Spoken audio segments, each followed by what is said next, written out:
let's go watch it in 2D. No, let's go watch it in 3D. But if we watch it in 3D, then is it worth the cost? Jake, right on time. Miss Peregrine, delighted to meet you. He's invisible. Of course. We're what's known in common parlance as peculiar. Hello. This is Adolf Vega from 3D or 2D.com, and today I'm reviewing Miss Peregrine's Home for Peculiar Children. As always on 3D or 2D.com reviews, I'll talk about the 3D element first. So, some movies are made for 3D and some movies aren't. This is definitely one of those movies that are made for 3D. The cinematography used in this movie goes hand in hand with the 3D visuals, and it just looks fantastic. I really felt like I was inside the movie, actually there, in the scenes, and I really got a good grasp of how you were in the camera and just that you were part of it. And there's, one scene specifically where it just kind of amazed me. It was a scene where time is paused and it's raining and the water droplets are there visible in front of you. And they pop out and they go back and it looks fantastic. That was one of my favorite scenes easily in 3D.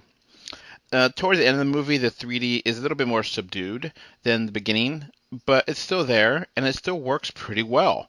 They don't really try too many times to play it up, but when they do, it actually looks pretty good. And overall, I really enjoy this performance. I think it looks great. There's some underwater scenes that it's kind of weak, but overall, I thought it was pretty fantastic and it enhanced my enjoyment of the movie. So I'm going to have to give this a great 3D.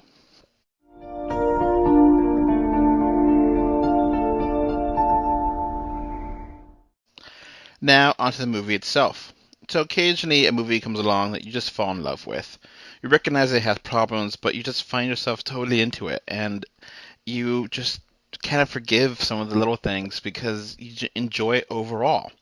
And, I've never actually read any of the books based on this movie, so I'm coming into this review not knowing very much of anything of the source material, and I just want to put that out there. So it's always good to have a reference point if a reviewer has read a book that a movie is based on or played the game or something like that. So this movie, it's kind of hard to describe because it's so unique and different. The movie takes place in two different time periods. The setting is both in the present day, which is about 2016, and the past, which is about 1944. The movie actually has a really huge cast of characters that exists in both time periods, and many characters can go back and forth in between time. Now, the movie is focused on a teenager named Jake, whose grandfather, in the present day, tells him all these tales of peculiar children in England in a school. And they eventually go to England, Jake and his father, and he eventually figures out about these children. And these children have a genetic abilities that each of them have that makes them peculiar. Miss Peregrine is the headmistress in the time loop where Jake visits, and she watches over this specific set of children. Now, there's actually different mistresses and different time loops all around the world, but for the most part, this movie takes place in one location. Now, there's an actual villain named Baron who has created an immortality machine and threatens the peculiar people with his evil plan, so he must be stopped. The performances of this huge cast are a mixed bag, but overall are good. Baron is easily the weakest character of this movie, and he just overacts and has really corny lines of dialogue. Miss Peregrine reminded me of Mary Poppins, but with a darker tone. The peculiar children in the movie are all interesting and given a small amount of time to shine. Considering how many characters are present within this movie, the peculiar children's time on screen is decent, but I wish it was more. One of the characters I dislike the most is Jake's father.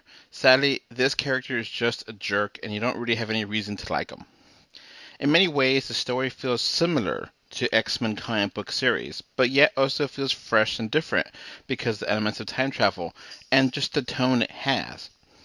I really enjoyed how the movie showed off the different time periods and made a real fantastical premise work on screen. I found the setting to be a little bit confusing at times, but yet really interesting. How they actually get it to work, it makes more sense on screen than it does me telling you. And the concept of people living in time bubbles that are in a loop is really interesting. I can't imagine myself really living in that kind of time loop without getting bored. But of course, this is children, and children, if you know anything about children, they like to watch the same movie over and over again, or same TV show over and over again, read the same story over and over again. It just doesn't end. So, I would think that it makes sense that the children would be okay with this infinite loop. Now, some of the characters, I think, feel some of the elements of the story and the characters feel a little bit rushed. You wish you would have gotten a little bit more information. The visual design and the special effects of this movie really give a nice aesthetic that I really adore. It just looks good and it looks interesting. And the cinematography and quick pacing really make it flow nicely in a visual presence. I enjoyed watching how all these kids use these powers and abilities. The visual design matches the whimsical story, and I enjoy the special effects and visual gags. The movie has problems. I'm not going to deny it.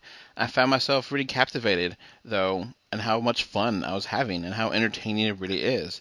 The biggest problem of the movie is that I just wanted more. I wanted more time learning about the kids. I wanted more time with the villain. I wanted more time understanding this premise and what this world this movie created. It goes by so quick that I want more. And usually it's a good thing when a movie leaves you wanting more. But this time I really did want more. I felt like I got like a big, satisfying movie, but I wasn't full. I wanted more. Obviously, with adaptations from books to movies, things are either cut out for time, and maybe the book, satisfies the audience better than the movie. But I still really enjoyed it, even though it felt lacking at times. Now, it does feel familiar, kind of X-Men-y, but it really is a gross oversimplification by saying it's just an X-Men movie with kids with time travel. In a year where so many movies are sequels, prequels, remakes, and reboots, something that's like fresh and new like this was just nice. It's nice to go to the theater and not really know what's going to happen next. That you don't have expectations going in. It's just nice to be able to go to a movie and feel like it's fresh and different. So, sometimes when you see a movie, you could get a inkling to want to watch it again. Sometimes you're done. You don't want to watch it again, or you want to watch it a few years. Sometimes you want to watch it right after it's done. And this is, for me, one of those movies where I wanted to watch it again. I really enjoyed this movie.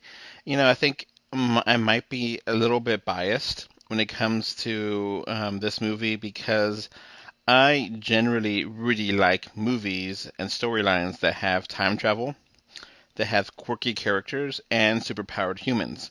So this is like catnip for me. It feels like everything I like in a movie or a story put into one. And it works. It simply works as a movie. And I really enjoyed it. Considering these themes, I always wonder if I'm too kind or too negative on these kind of movies because I enjoy them so much.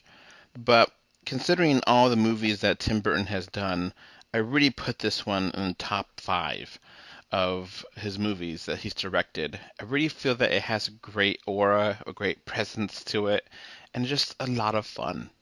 So it has problems. I wish some of the acting was a little bit better on the villain, and some of the things are a little bit rushed. But overall, I think it was a great movie, and I could really recommend it. So I'm going to give this a final verdict of 8 out of 10. That's going to be it for me. Thank you for listening. Bye.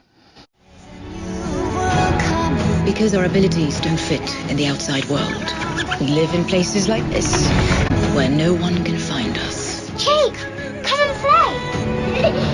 I knew you were one of us when you were born. It's time for you to learn what you can do. But I'm just ordinary. No, you're not. You were born to protect us. Promise me one thing. Look after them, Jake. Alright, so that's going to wrap up this podcast. Remember to like, comment, favorite, subscribe, love, whatever. Heart it, be something. 3D or 2D.com can be found on Facebook, Twitter, Instagram, YouTube, iTunes, Google Play, Stitcher Radio, and SoundCloud. And if you want to send us email, our email address is email3d or 2d at gmail.com. And thank you again for listening. Bye. Thanks. Bye. Bye, everyone.